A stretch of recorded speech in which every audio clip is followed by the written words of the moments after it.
네, 간밤에 있었던 이슈와 오늘 아침 뉴스까지 따끈따끈한 소식을 파헤쳐보는 얼리버드 시사 이슈 빅데이터는 알고 있다. 네, 오늘의 빅데이터는 알고 있다. 이데일리 김성훈 기자님과 함께합니다. 어서 오세요. 네, 안녕하세요. 아침에 어제 첫 방송 김 기자님하고 했었잖아요. 네. 근데 저는 아침이 약간 기대가 되는 거예요. 이렇게 즐거우실 것 같은 느낌이 들어서. 아, 저요? 네, 왜냐하면 김성훈 기자 CEO 이것만 떠올려도 맞아. 네. CEO. CEO만 떠올려도 우리 CEO는 굉장히 건장하다. 오늘 헤어스타일도 약간의 조금 더 그 요정의 느낌이 나긴 하네요. 네, 매일매일 이제 정진하려고 노력하고 있습니다. 네. 네, 어제 첫 방송 하셨는데 어떠셨어요? 항상 이 처음이라는 게 되게 어렵잖아요. 네. 네, 뭐 첫 단추도 잘 껴야 된다 이런 얘기도 있고 첫사랑도 항상 기억에 남고 하는 법인데 어제 제가 첫 방송을 너무 어떨더라 하더라고요. 끝나고 나서. 네. 그래서 집에 가서 또 모니터도 하고 어떻게 하면 좀 더 가깝게 다가갈 수 있을까 좀 네. 노력을 많이 하려고 노력을 했습니다. 요즘 소울리스좌가 유행이잖아요. 네네. 예, 힘든 일도 아무 영혼 없이 얘기하는 저렇게 어렵다 그러면서 아무렇지도 않게 어려웠어요. 이렇게. 그러니까요. 당황하거나 한 거 없이 그냥 네. 정말 어렵고요. 첫 단수 원래 네. 첫사랑 많이 기억에 남는 법이죠. 이렇게 네. 하시면서 앞으로 잘하겠습니다. 네. 예. 근데 너무 잘하셨기 때문에 또 그렇게 네. 말씀하시는 것 같아요. 예. 네. 오늘의 빅데이터 본격적으로 만나봐야겠죠. 오늘의 만나볼 빅데이터는 어떤 것들이 있을까요? 오늘 세 가지 빅데이터는 알고 있다. 숫자, 키워드, 키워드. 네, 항상 숫자가 나오지요. 첫 번째 키워드는 9% 한번 골라봤습니다. 9%? 네, 저게 9 뭘까? 하면은 여러 가지 생각이 드는데 네. 이게 물가라고 생각을 하면 너무 갑자기 높죠. 좀 긴장이 되죠. 공포스럽죠? 네네, 긴장이 되기 시작을 하는데 이번에 좀 S의 공포라고 어제 많이 언론에서 보도가 돼서 한번 준비를 해봤습니다. S의 공포. 네. S는 누가 공포? S. S. 네, 이 S라고 하는 게 스태그플레이션, 아. 네, 약자거든요. 네. 스태그플레이션 또 모르시는 분들도 계실 수도 있으니까 한번 네. 간단하게 설명을 드리면 불경기를 뜻하는 스태그네이션 하고요. 네. 그다음에 인플레이션, 물가 상승을 뜻하는 인플레이션 합성어로 경기가 침체가 되는데 물가가 계속해서 오르는 상황을 의미합니다. 최악이네요. 최악이죠. 네. 네네네. 뭐 사실은 그 경제 용어 중에 스크류플레이션이라고도 있는데 네. 이거는 임금까지 안 올라서 생활이 쥐어 짤 것 같다. 이런 의미도 있는데 이것도 참고로 알아두시면 될 것 같고요. 네. 발단이 된 게 지난 12일입니다. OECD에서 발표한 자료에 따르면 OECD 38개 국가의 4월 소비자 물가 상승률이 9.2%를 기록했습니다. 1988년 서울 올림픽이 열렸던 해죠. 네. 그해 9월에 물가 상승률이 9.3%였다고 해요. 그러니까 34년 만에 최고치를 달성한 겁니다. 그래도 그 당시에는 세계 경제가 나쁘지 않아서 그 정도 오른 거 아니에요? 네, 사실 어느 정도 조금 배경 지식으로 알아두면 좋은 게 그때는 또 임금 상승률도 받쳐줬잖아요. 돈이 막 월급이 계속 오르고 하는 상황이었기 때문에 물가가 올라도 어느 정도 좀 용인이 되는 분위기였다면 경제의 지금은 팽창. 잘 아시다시피 네. 우리 뭐 투자자분들도 지금 매일 고민 많으시고 월급도 안 오르고 이런 상황인데 물가는 계속 오르잖아요. 그러니까 좀 상황을 다르게 인식할 필요가 좀 있다 이런 생각이 좀 듭니다. 네. 특히 조금 눈길이 가는 게 식료품 물가였어요. 예, 뭐 체감이에요, 마트에 체감. 식당 가거나 마트 가면은 정말 이거 밥을 먹어 말어 막 이런 생각이 들 정도인데 네. 4월 달에 식료품 물가 상승률이 11.5%를 기록했다고 합니다. 전월 대비 1.5%포인트 또 오른 건데 네. 원인이 뭘고 하니 이 러시아하고 우크라 전쟁 상황이 지금 지속되고 있잖아요. 어제도 설명을 드렸는데 이 상황이 지속이 되면서 주요 곡물 작황이 부진을 겪고 있다고 하고요. 그리고 지금 운송 쪽에서도 좀 문제가 지금 발생하고 있다고 합니다. 물건이 계속 수급이 돼야지만 가격이 유지가 되는 건데 물건이 안 들어오고 수요가 계속 이어지면 가격은 오를 수밖에 없는 거죠. 사실은 그 사람들이 가장 피부로 많이 드는 게 먹을거리의 가격이 너무 많이 오르면 그렇죠. 이제 그거를 체감을 많이 하게 되는데 요즘은 특히나 더 많이 그렇다는 생각이 들어요. 제가 엊그제 그런 생각이 들었는데 작년에는 수박을 10,000원대에서 구매 가능했거든요. 네. 그렇죠. 네, 근데 요즘은 2만 원 밑으로 없어요. 아, 그러니까 그럴 때 굉장히 고민을 많이 하게 되더라고요. 그래도 드시는 건 잘 드셔야 돼요. 이렇게 마음이 물처럼 녹을 것 같은 이런 순간에 주식 이거 보면 속상할 네. 때는 잘 드셔야 힘을 내서 뭐라도 할 수 있습니다. 그래서 저도 장을 자주 보는데 요즘에는 마트에서 너무 비싸니까 반통, 예. 반의 반통도 나오더라고요. 맞아요. 4분의 1 예. 팔 그거 하더라고요. 한 번 먹으면 끝나는 건데. 예, 안타깝다. 하모닉 한 번 불면 끝나요? 예, 한 번 후루룩 하면 끝나더라고요. 네.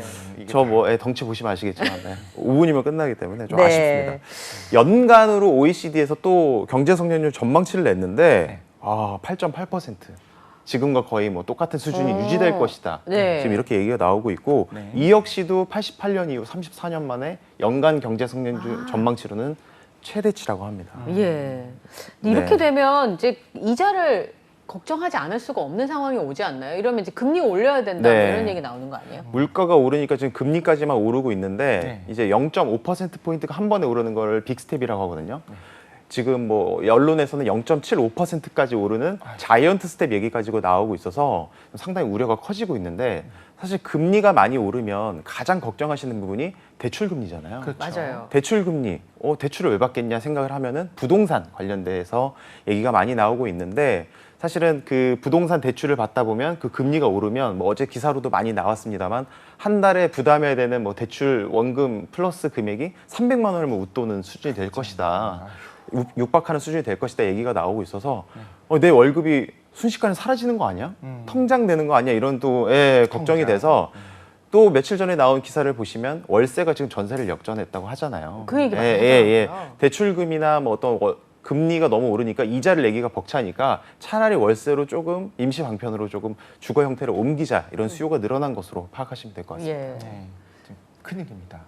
이럴 때일수록 마음은 무너지지 말자고요. 네. 정신 똑바로 차려야지. 당분간은 이런 상황들이 이어질 거란 전망들이 많으니까 네. 뉴스 나올 때마다 놀래시면 심장마비 걸려서 못 삽니다. 예. 네. 거기다 저희가 이제 계속 경제 전문가님들 모시고 이야기를 하다 보니까 몇 가지 패턴을 발견을 했어요. 경제가 안 좋아진다는 이야기할 때 원인을 두 가지를 말하면 한 10중 8구 맞는 것 같습니다. 뭐예요? 일단 러시아 우크라이나 침공 사태를 이야기를 하고 예. 또 코로나19로 인해서 지금까지 침체되어 있었던 것이 풀리기 시작하면서 네. 두 가지가 시너지가 왔다. 네. 두 가지를 얘기하면 거의 맞게 들어가잖아요. 네. 그러면서 우리가 좀 세계 경제를 보는 안목이 그래도 키워질 수 있는 좋은 계기라고 생각하면서 위안을 좀 삼으면 되지 않을까라는 생각도 네. 살짝 한번 해봤습니다. 수열 찾듯이 또 규칙을 찾았군요. 네, 찾았습니다. 예, 알겠습니다. 자, 다음 이야기 한번 볼까요? 다음 이야기는 도대체가 어떤 내용인지 약간 가늠이 안 되는 내용인데요. 네. MZ들의 생일 생일 문화. 문화. 네, 이 MZ세대에서 요즘 뭐 얘기가 많이 나오고 있잖아요. 네. 사실 저도 MZ세대가 정확하게 무슨 뜻인지 몰라서 어제 한번 찾아봤습니다. 예. 이 MZ세대가 밀레니얼 세대, 그러니까 80년대부터 94년생까지를 밀레니얼 세대라고 하더라고요. 이 밀레니얼 세대를 뜻하는 이니셜 M하고요. 예. 95년부터 2000년대 초반까지 출생하신 분들을 Z세대라고 한대요. 네. 이 두 명칭을 합쳐서 MZ세대라고 하는데 이 MZ세대가 요즘에 좀 독특한 생일 문화를 또 벌이고 있다고 해서 한번 준비를 했습니다. 생일 문화요? 뭐 독특할 게 있나? 아니 M세대는 저는 이제 정확하게 제가 M세대니까 알고 있죠. 생일 문화 뭐예요? 이렇게 빵을 서로 선물을 하지요. 빵을 서로 선물하기도 빵! 하고, 네. 그리고 선물을 모아서 주는 대신에 밥은 네. 내가 뭐 네. 생일자가 사고 이런 네. 식의 좀 그런 문화가 있었던 걸로 보이는데 공감하지 않으십니까? MZ세대 아니에요. 제가 보니까 아닌 것 같아. 나랑 비슷한 것 같아. 한 예. 문장으로 제가 설명을 딱 드릴게요. 네. 선물은 거부한다. 대신 오. 기부는 환영한다입니다. 네. 네. 이거 한번 나한테 좀 기부해란가? 네. 네, 보통 이게 좀 구체적으로 설명을 드리면 생일을 앞두고 자신의 SNS에 네. 기부하고 싶은 단체나 기부하고 싶은 곳에 대한 목적이나 뭐 이유 등을 밝힌 다음에 네. 내 생일 선물 줄 돈으로 우리 그곳에 다 같이 기부하자.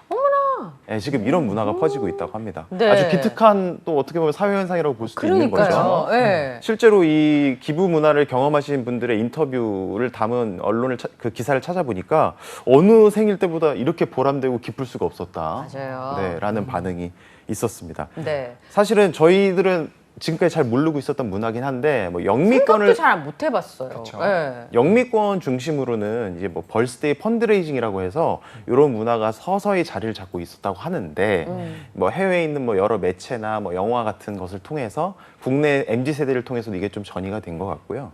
조금씩 이게 조금 확산이 되고 있는 흐름이다 이렇게 이해하시면 될 것 같습니다. 너무 기특하고 좋다는 생각이 좀 확 들었던 게 네. 생각해보면 생일 선물을 뭘 받을 것인가 혹은 내가 뭘 원하는가 생각해봤을 때 요즘 우리가 필요한 걸 생일 선물로 받지는 않잖아요. 그럼 생각해보면 별로 받고 싶은 거는 없어요. 그 마음만 받고 싶은 건데 그럴 거면 필요 없는 걸 받느니 내 이름으로 어쨌든 기부를 하게 되면서 나의 특별한 날을 좀 이렇게 행복을 줄 수 있는 그런 시간이 된다고 생각을 해봤을 때 네. 쓸데없는 거 어떻게 보면 낭비하느니 내가 원하는 곳에 기부한다. 이게 오히려 더 합리적일 수 있겠다는 생각을 지금 퍼뜩 한번 해봤습니다. 네. 한 달에 몇만 원 정도만 기부를 하면 어떤 친구의 인생을 바꿔줄 수도 있잖아요. 그런데 그거를 뭐 같은 요즘 가심비, 가성비 이런 게 굉장히 중요한데 그렇게 보면 생일 선물 가심비로는 최고인 것 같네요. 최고네요. 기부가. 그렇죠. 그리고 또 모든 사람들이 좀 뜻깊게 그 어떤 한 사람의 생일을 보낼 수 있다는 점에서도 상당히 좀 의미가 있는 것 같고, 그리고 요즘 좀 유의미하게 또 눈여겨 보실 점이, 예전에 기성세대가 뭐 하던 기부라는 거는 뭐 한 달에 정기 몇만 원, 네, 약간 저- 이런 네네. 형태였잖아요. TV 광고로도 많이 보셨겠지만, 근데 이제 MZ 세대들은 이와 같은 좀 수동적이고 좀 기계적인 기부보다 한번 나의 뜻깊은 날에 어느 정도 금액은 규정짓진 않았지만 적극적이고 좀 주도적으로 내가 기부를 주도하고 싶다. 좀 이런 하나의 트렌드로 이해를 하시면 될 것 같고, 네. 선한 영향력 이런 얘기 하잖아요. 예, 이 생일 기부를 통해서 선한 영향력을 뭐 실천할 수 있다면 이거보다 더 좋은 일이 어디 있겠습니까? 네. 네. 진짜 진정한 의미의 인플루언서들이네요. 네. 근데 저는 이게 저랑 이 MZ 세대가 굉장히 다르다라고 했던 게, 요즘 그 깨톡에 보면 네. 생일이 뜨잖아요. 그러니까 서로 불편한 거예요. 몰라도 되는 사람의 생일을 알게 되는 거지. 예를 들면 우리 과장님의 생일인데 선물을 해야 되나 말아야 되나. 그래서 제가 네. 생일을 안 해놨습니다. 그 표시를 안 할 수도 있군요. 네, 안 할 수 있습니다. 그래서 해놨더니 얼마 전에 사실 생일이 지나갔는데 아무에게도 축하 메시지가 안 와서 그런 거구나라고 깨달았죠. 네. 그래서 요즘 사실 기성세대들은 주기도 뭐하고 안 주기도 뭐하고 하니까 굉장히 불편해서 어떻게 해야 좋을지 모르겠다 이렇게 생각하시는 분들도 굉장히 많은데, 네. 요즘 MZ세대들은 생일날 선물을 받지 않고 저렇게 좋은 뜻깊은 일을 쓴다는 건 괜찮은 일인 것 같아요. 네. 저는 생일이 지금 지났거든요. 네, 다시- 내년 전 생일에는 남았어요. 네. 저도 한번 좀 진지하게 제 친구들을 좀 얘기를 해서 한번 좀 진행을 해봤으면 좋겠습니다. 그럼 관심 있는 곳 어떤 기부하고 싶으신 기관이 있으신가요? 그것도 이제 요즘에 그 기관들마다 이런 수요가 있다는 걸 간파를 하고 적극적으로 좀 프로모션 내지는 이벤트를 펼친다고 해요. 우리 기관에 하시면 이런 점이 장점이 있습니다라고 좀 하고 있기 때문에 저도 한번 꼼꼼히 인터넷으로 살펴보고 심사숙고해서 한번 골라보도록 하겠습니다. 네. 연말정산 되니까요. 네. 네, 하셔가지고 나중에 또 기부금으로 이제 공제도 받으시고 하면 좋을 것 같아요. 네.